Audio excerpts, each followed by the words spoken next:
8월 10일 수요일입니다. 오늘은 미가 6장 1절로 16절까지 말씀, 여호와께서 구하시는 것이라는 제목입니다. 여호와께서 구하시는 것. 미가서는 모두 들으라 이렇게 시작되는 세 편의 설교라고 그랬죠. 그래서 오늘 읽은 6장은 세 번째 설교의 시작입니다. 두 번째 설교 3, 4, 5장으로 구성되어 있는 두 번째 설교는 하나님의 백성이라고 하면서 하나님의 주권을 인정하지 않고 사는 그 이스라엘 백성들을 하나님이 멸하시겠다, 심판하시겠다. 그리고 그 멸하신 가운데서 남은 자를 하나님이 모아서 하나님의 완전한 통치가 이루어지는 하나님의 나라를 세우시겠다고 선포하는 내용이었죠. 오늘 이제 세 번째 설교는 그 하나님의 심판, 하나님의 주권을 탈취해서 자기 욕망과 욕심을 채우며 사는 이스라엘 백성들을 심판하시는 그 하나님의 심판이 결코 불의하지 않다. 결코 그것이 불의하지 않다 하는 것을 이제 마치 이 재판정에서 행하는 그 변론의 형태로 선포를 하고 있습니다. 오늘 1절은 이렇게 시작합니다. 너희는 여호와의 말씀을 들을지어다. 너는 일어나서 산을 향하여 변론하여 작은 산들이 내 목소리를 듣게 하라 하셨나니 그랬어요. 하나님이 이스라엘을 심판하심에 대해서 할 말이 있거든 한번 변론해봐라 이거예요. 내가 너희를 심판하는 그것이 부당한 것이거나 혹은 잘못된 것이라면 한번 변론해봐라 이런 말이죠. 산을 향하여 변론하라는 말은 그 산 앞에서 외치라는 말이에요. 2절에서도 하나님이 산을 증인으로 세워서 변론을 하십니다. 2절에 보니까 너희 산들과 땅의 견고한 지대들아 너희는 여호와의 변론을 들으라. 이 산을 지금 증인으로 세워서 이스라엘과 하나님이 서로 변론을 하는 겁니다. 이 산을 증인으로 세운 이유가 뭘까요? 산은 늘 항상 그 자리에 있었습니다. 변하지 않죠. 그리고 이스라엘 백성들이 행해온 그 모든 일들을 지금껏 보아온 그런 존재로 산을 지금 의인화시켜서 설명을 하고 있는 겁니다. 그러니까 이스라엘 백성들은 하나님의 땅에서 늘 배은망덕하고 쉽게 변개하고 마음을 돌이켰던 그것을 대조적으로 지금 지적하고 있는 거예요.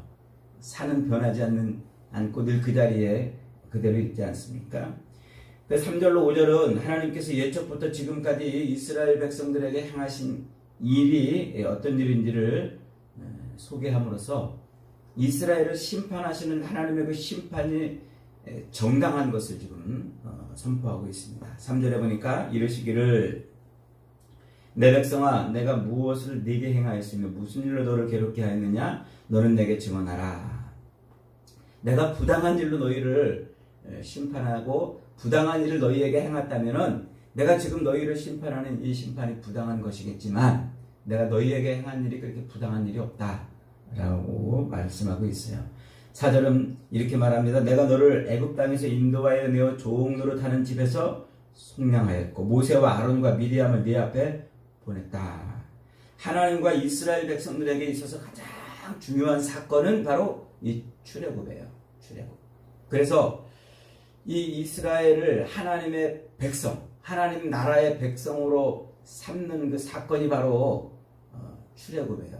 하나님이 야곱을 선택하시고 그 야곱의 후손을 가나안 땅에 들여보내잖아요. 그래서 야곱의 11번째 자식 그 요셉을 미리 애굽 땅에 보내서 그 애굽 땅의 모든 야곱의 후손들이 다 들어가 살게 합니다.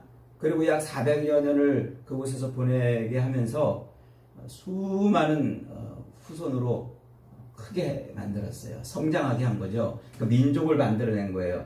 그렇게 야곱의 후손으로 큰 백성의 무리를 만들어 놓고 그 백성의 무리들을 아브라함의 그 약속, 아브라함과 맺었던 그 약속을 인해서 그들을 꺼내서 가나안 땅으로 들여보내시는 거예요.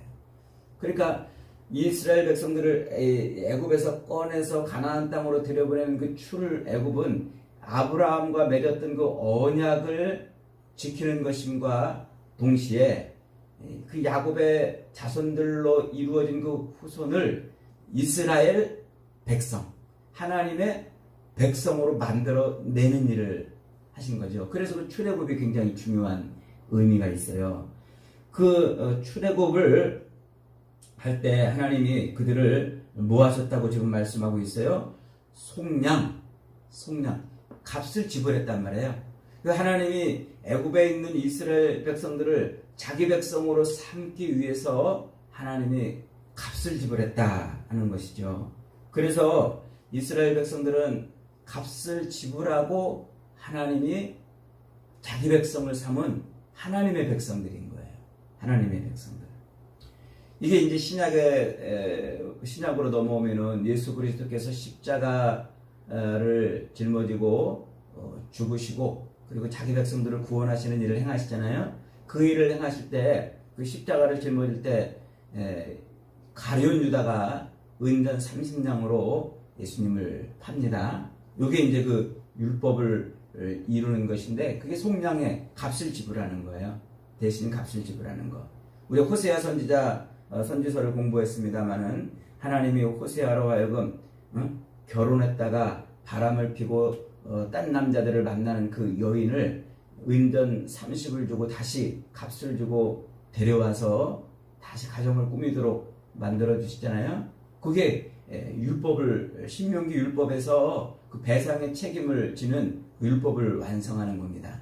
그러니까 지금 하나님이 이스라엘 백성들을 야곱의 후손들로 거대하게 무리가 된 그 백성들을 하나님의 백성으로 삼는 데는 하나님이 그만큼 값을 지불을 하셨기 때문에 하나님의 백성이라고 하는 거죠. 그 다음에 모세와 아론과 미리암을 네 앞에 보냈다 이렇게 말씀하고 있는 것은 그들의 통치권이 하나님께 있다는 것을 지금 말하고 있는 거예요. 그러니까 이 야곱의 후손들로 만들어진 그 무리를 하나님이 애굽에서 꺼내서 자기 백성, 즉 하나님의 백성으로 삼은 것은 그들을 하나님이 뭐 하시려고? 통치하시려고. 그들의 주권을 가지고 그들을 통치하시려고 하나님이 애굽에서 꺼내셨다는 겁니다.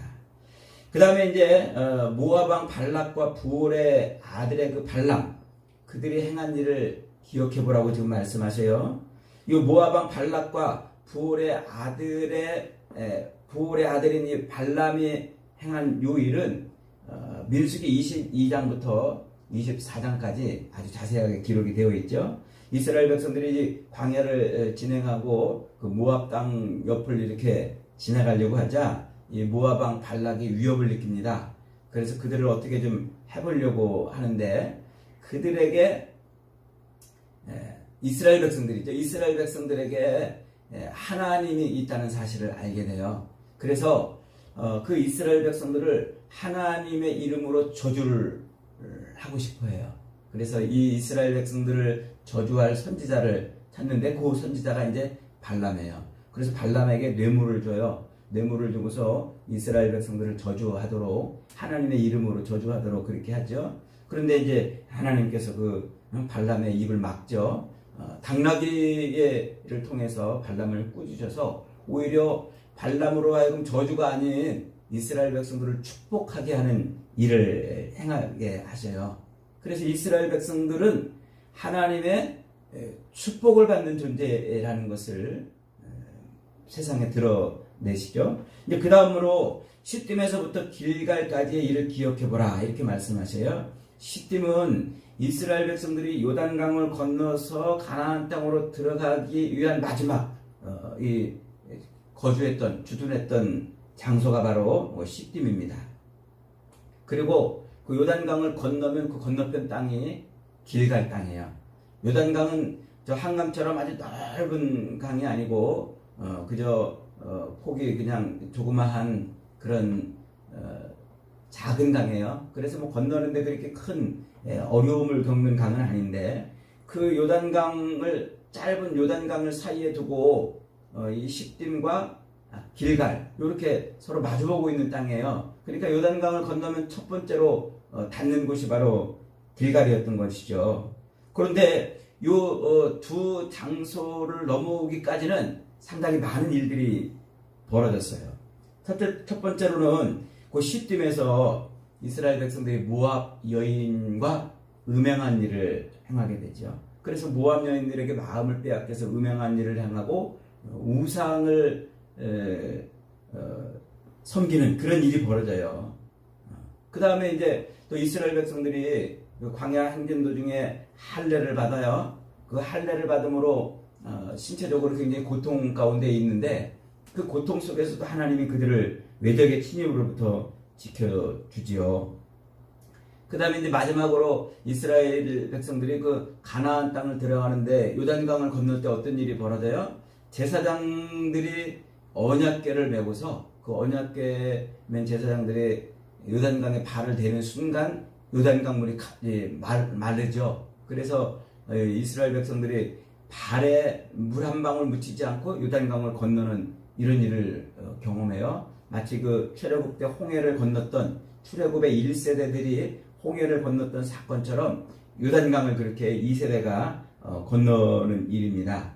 그러니까 이 일을 통해서 지금 하나님이 뭘 말씀하고 있는 겁니까? 하나님이 한 번도 그들에게서 떠난 적이 없다는 거예요. 그들을 내동당히 친 적이 없고 내버려둔 적이 없고 하나님이 늘 그들에게 복의 근원이 됐다는 거예요. 그렇게 이스라엘 백성들에게 하나님은 늘 복의 근원이 되고 그들의 삶의 통치자가 되어 오셨는데 지금 이스라엘이 어떻다는 거예요? 지금 하나님을 배반하고 있다는 거죠. 그래서 하나님을 배반한 그 이스라엘의 그 행위가 지금 너희들이 그게 지금 정당한 거냐? 나는 너희들에게 이런 공의로움을 행해왔는데 너희들은 지금 정당하게 행하고 있느냐? 이렇게 지금 말씀하고 있는 겁니다. 그러면서 미가는 이스라엘 백성들이 하나님께 돌아오는 길이 무엇인지를 6절부터 보여주고 있어요. 6절부터 8절까지 아주 우리가 이 부분만 똑 떼가지고 설교도 많이 하고 이러는 본문 중에 하나죠. 같이 한번 읽어봅니다. 내가 무엇을 가지고 여호와 앞에 나아가며 높으신 하나님께 경배할까? 내가 번제물 1년 된 송아지를 가지고 그 앞에 나아갈까? 여호와께서 천천의 순양이나 만만의 강물 같은 기름을 기뻐하실까? 내 허물을 위하여 내 맏아들을 내 영혼의 죄를 말미암아 내 몸에 열매를 드릴까? 사람아, 주께서 선한 것이 무엇임을 내게 보이셨나니 여호와께서 내게 구하시는 것은 오직 정의를 행하며 인자를 사랑하며 겸손히 내 하나님과 함께 행하는 것이 아니냐. 아주 멋진 말이잖아요. 너무나 좋은 말이고.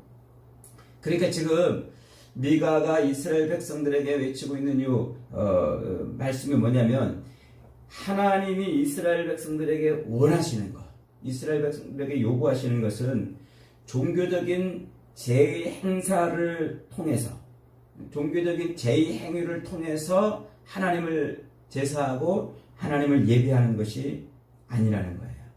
종교적인 제의 행위로 가장 좋은 제물이 어떤 거예요? 1년 된 송아지를 드리는 거란 말이죠.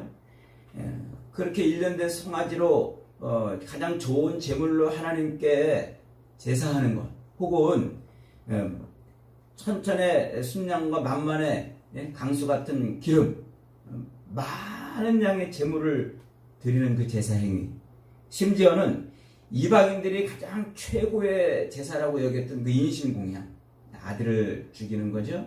그 인신공양의 제사를 드린다 할지라도 그것은 하나님이 기뻐하는 것이 아니라는 거예요.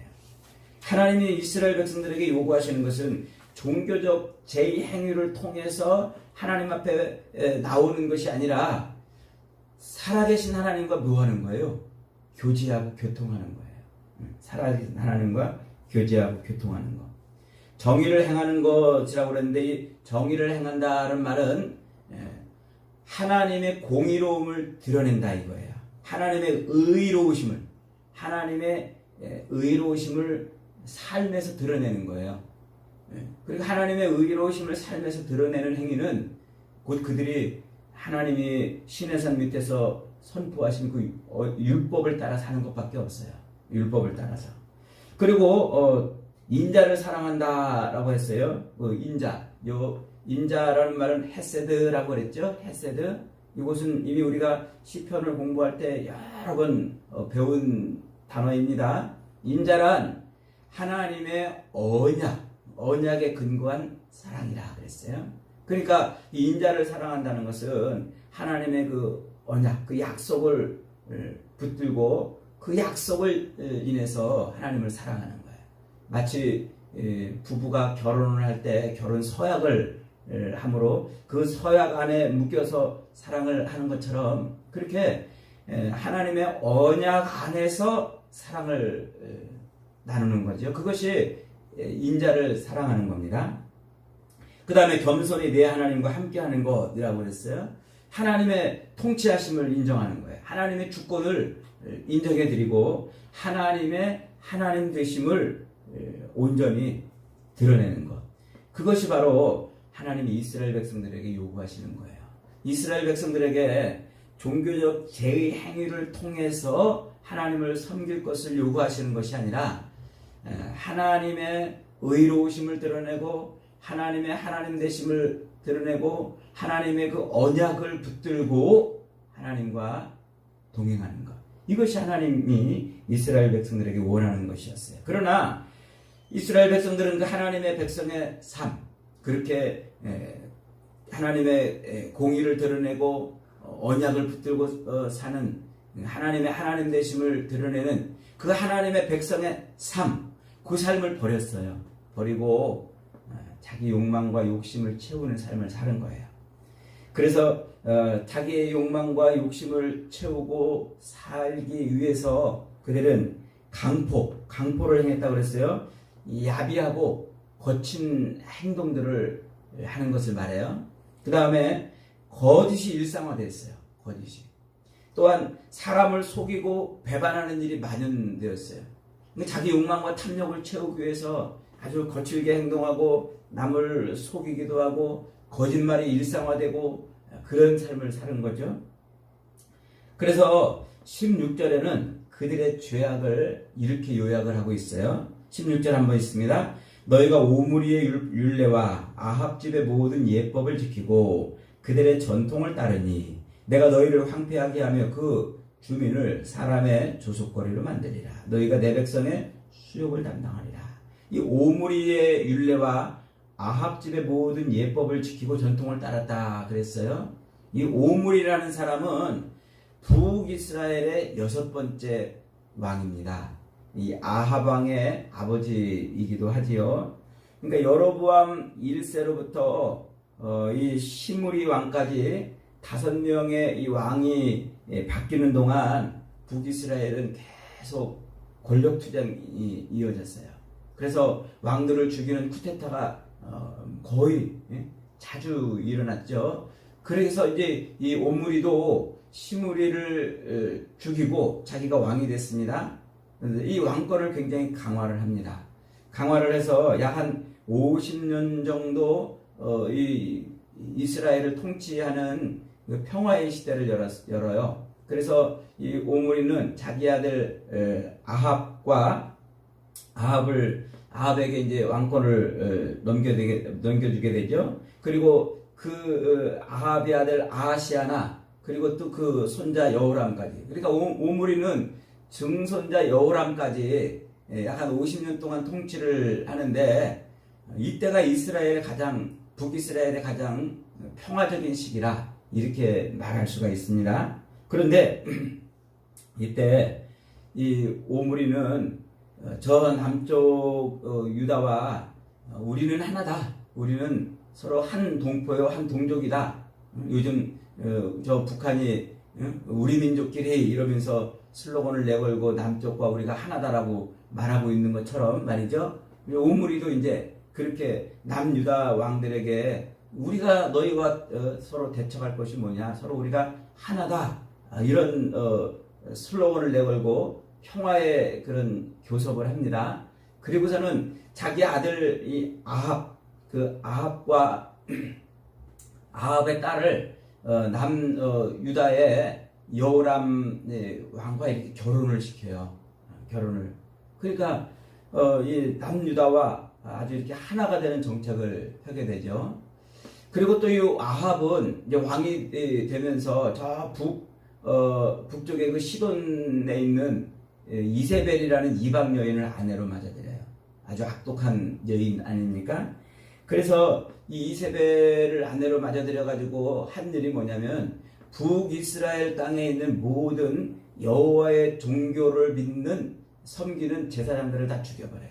그리고 선지자들을 다 죽이는 일을 행합니다. 그러니까 그나마 북쪽에 살고 있던 하나님을 섬기고 하나님을 예배하던 모든 제사장들과 선지자들을 아주 싸그리 다 죽이는 일을 요 아합과 이세벨이 하게 되죠.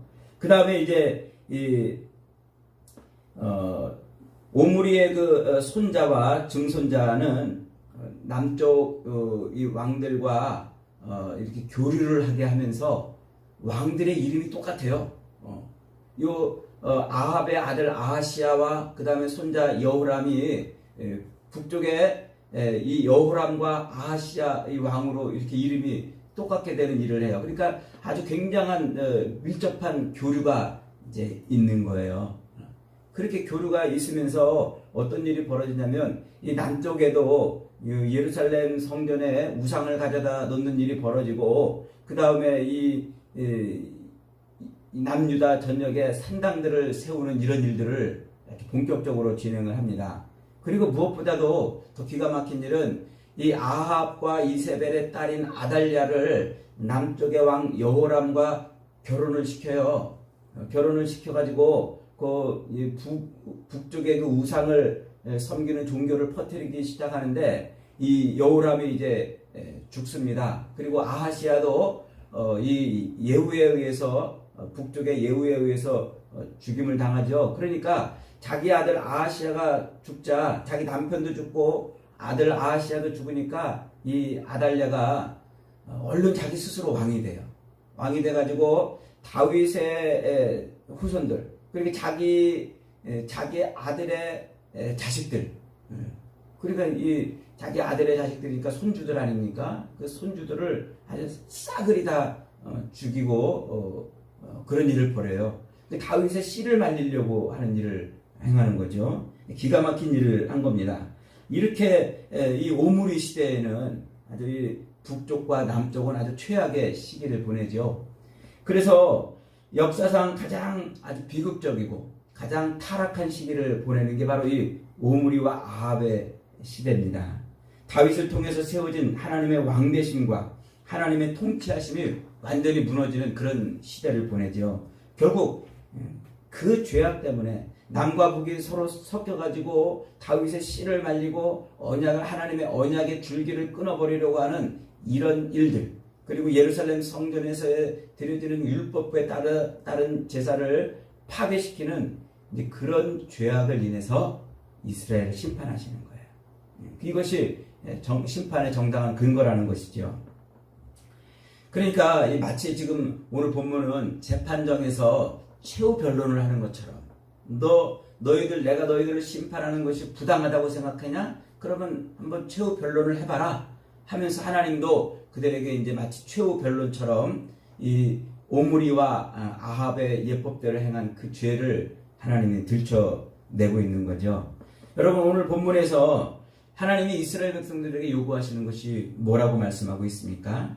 종교적인 제의를 통한 그런 제사로 하나님을 섬기는 것이 아니라 정의, 즉 하나님의 공의를 드러내며 또 언약에 근거한 사랑을 행하며 하나님의 그 통치하심 앞에 무릎 꿇는 하나님을 하나님으로 인정해 드리는 그런 삶을 요구하고 있는 겁니다. 자, 신약으로 넘어가면 예수님께서 이 사마리아 수가라는 동네에서 그 우물가에서 만난 수가성 여인에게 이렇게 말씀하세요.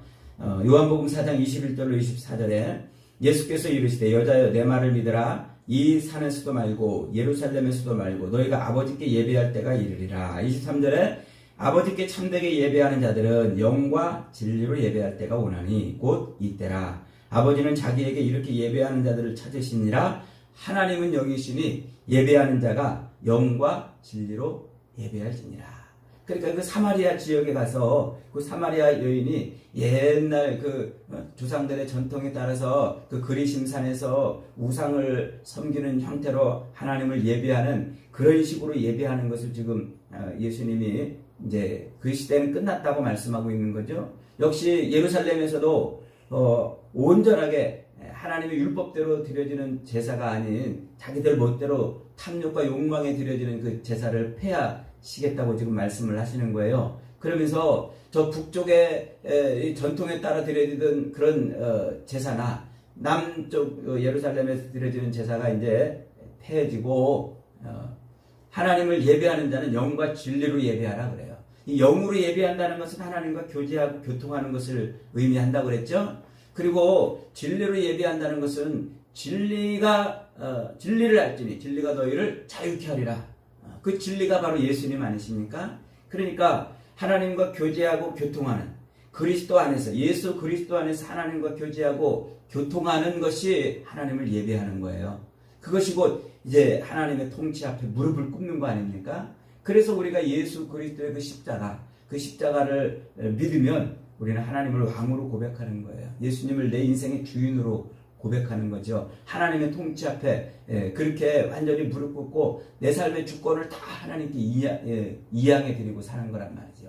이것이 하나님이 지금 우리에게 요구하시는 겁니다. 사랑하는 여러분, 오늘날 저와 여러분이 예배를 하고 신앙생활을 하고 교회당을 다니는 그런 것이 단순한 종교적인 행위로 그친다면 하나님이 기뻐하는 것이 아닙니다. 하나님은 우리 삶을 통째로 받으시고 싶어 하셔요. 우리 삶의 주권을 그대로 이양받고 싶어 하시고 우리 인생의 통치자가 되고 싶어 하십니다. 하나님과 교제하고 교통하기를 원하십니다.